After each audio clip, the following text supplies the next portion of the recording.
السلام علیکم ورحمۃ اللہ۔ استقبال ہے تفسیر نور میں، ملاحظہ فرمائیں سورہ نساء کی 15ویں آیت۔ بسم اللہ الرحمن الرحیم واللاتی یأتین الفاحشة من نسائکم فاستشہدوا علیہن أربعة منکم فَإِن شَهِدُوا فَأَمْسِكُوهُنَّ فِي الْبُيُوتِ حَتَّى يَتَوَفَّاهُنَّ الْمَوْتُ أَوْ يَجْعَلَ اللَّهُ لَهُنَّ سَبِيلًا۔ اور تمہاری عورتوں میں سے جو عورتیں بدکاری کریں ان پر اپنوں میں سے 4 گواہوں کی گواہی لو، اور جب گواہی دے دیں تو انہیں گھروں میں بند کر دو یہاں تک کہ موت آ جائے، یا خدا ان کے لیے کوئی دوسرا راستہ مقرر کر دے، کوئی نیا قانون بنا دے۔ فرزند رسول حضرت امام جعفر صادق علیہ السلام فرماتے ہیں، دوسرے راستے سے مراد یہ جو یہاں پر کہا گیا ہے، خداوند عالم نے کہا ہے او یجعل اللہ لہن سبیلا، ان کے لیے کوئی دوسرا راستہ خدا معین کر دے۔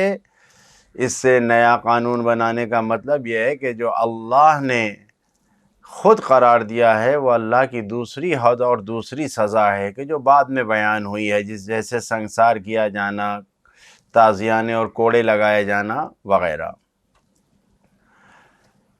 کچھ مفسرین کا کہنا ہے کہ اس آیت کو مساحقہ یعنی لڑکیوں کا آپس میں ایک ساتھ بدفعلی کرنا یا ہم جنس بازی کرنا ان کا، اس کی طرف اشارہ بتایا گیا ہے۔ اور مجمع البیان سے ایک روایت بھی اس جگہ پر نقل فرمایا ہے کہ جو سرکار رسالت مآب نے بیان کیا ہے وہ اسی مطلب کی تائید ہے، اسی مطلب کو زیادہ بیان کر رہی ہے۔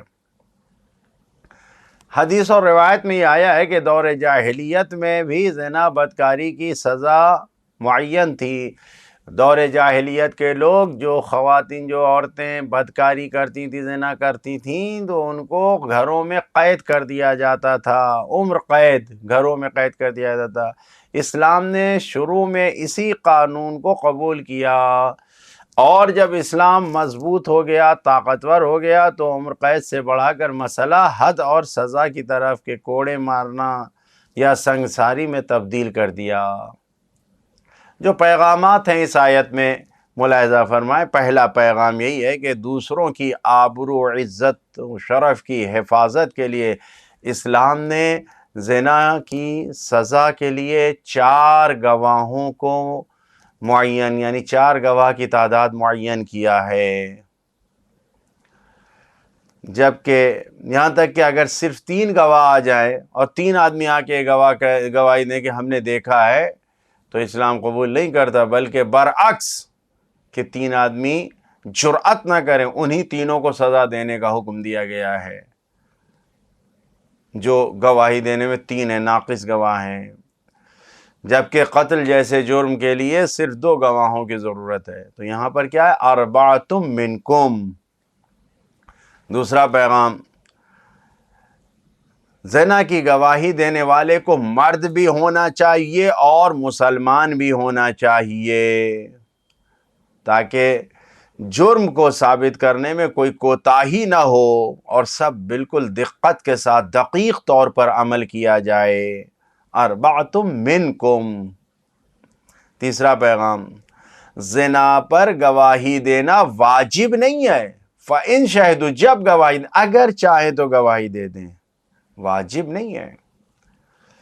چوتھا پیغام، فیصلے صرف اپنے علم کی بنیاد پر نہیں کرنا چاہیے، بلکہ گواہ لازم ہے، گواہوں کی گواہی کے مطابق جب یقین ہو جائے تب فیصلے کرنا چاہیے۔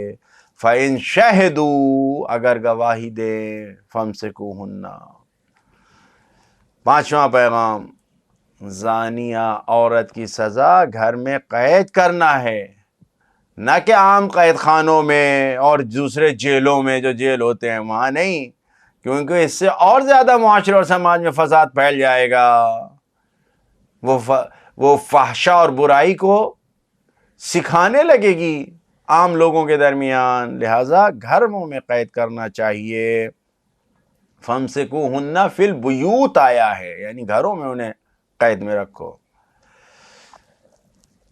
چھٹا پیغام، گھر میں عورت زانیہ کا قید کرنا صرف اس لیے ہے کہ معاشرے میں زیادہ برائی نہ پھیلے، برائی نہ پھیلا پائے وہ، اور اس کی شادی بھی نہ ہونے پائے، وہ شادی بھی نہ کر سکے، کہ زندگی کی لذت اور مزے کو اٹھائے، کہ جو عیش زندگی کے عیش و آسائش ہے، نہیں، جرم کیا ہے تو بس ختم، زندگی سے کوئی لطف نہیں۔ فَامْسِكُوهُنَّ فِي الْبُيُوتِ۔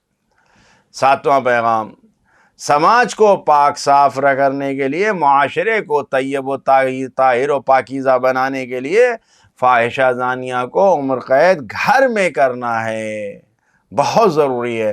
جبکہ مجرم قید نہیں ہوگا اس وقت دوسرے سبق حاصل نہیں کریں گے جب تک وہ قید میں نہیں جائے گا۔ آٹھواں پیغام، عمر قید کی سزا شادی شدہ عورتوں کے لیے معین ہے جو اس زنا جیسے عمل میں مرتکب ہو جائیں، حتیٰ یتوفاہن الموت، عمر قید یہاں تک کہ موت آ جائے، او یجعل اللہ لہن سبیلا، یا کہ عمر قید یا خدا کوئی دوسرا راستہ ان کے لیے مقرر کر دے، معین کر دے، کہ جیسا کہ روایتوں میں آیا کہ بعد میں سنگساری اور تازیانے اور کوڑوں کی سزا معین کی گئی ہے۔ ہماری عملی زندگی کے لیے پیغام یہی ہے کہ اسلامی معاشرے اور سماج کو پاکیزہ رکھنا چاہیے، اور زندگی میں وہی کامیاب ہوگا جو خود کو شیطانی کاموں سے بچا کر قدم بڑھائے گا، خود بھی کامیاب رہے گا اور معاشرے اور سماج کو بھی کامیاب رکھے گا۔ خدایا تمام گناہوں سے ہم سب کو محفوظ فرما۔ السلام علیکم ورحمۃ اللہ وبرکاتہ۔